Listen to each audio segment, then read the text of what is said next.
বেশিরভাগ নারী সুখ খোঁজে টাকায়। পৃথিবীতে বেশিরভাগ নারী সুখ খোঁজে টাকায়, কিন্তু তার আসল সুখ তো তার স্বামীর কাছে। হ্যাঁ, টাকা জীবনে দরকার, তাই বলে স্বামীকে অবহেলা করে নয়। সংসারটা ভালোবাসা দিয়ে জয় করতে হয়। একে অপরের সাথে ভালোবাসা ও বিশ্বাস থাকলে কম টাকায়ও জীবন চলে। কিন্তু যদি নারী তার স্বামীর সামর্থ্যের বাইরে গিয়ে তার চাহিদা পূরণ করার বায়না ধরে, তাহলে তো সংসারে ঝামেলা লেগেই থাকবে, তাই না? নারীদের বেশিরভাগ সংসার ভাঙে তার রাগ, জেদ, অহংকারের কারণে। রাগ ও জেদ মানুষকে ধ্বংসের দিকে ঠেলে দেয়, কখনোই সুখী করতে পারে না।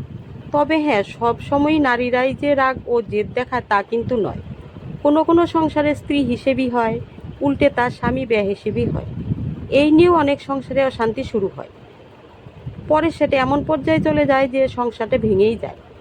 নারীর জীবনে টাকার চাইতে স্বামী বেঁচে থাকাটাই দামি নয় কি? বেশিরভাগ স্বামী চায় তার স্ত্রী সন্তান নিয়ে সুখে থাকতে। আর যে সব স্বামী অন্য নারীতে আসক্ত, তাদের ব্যাপারটা আলাদা।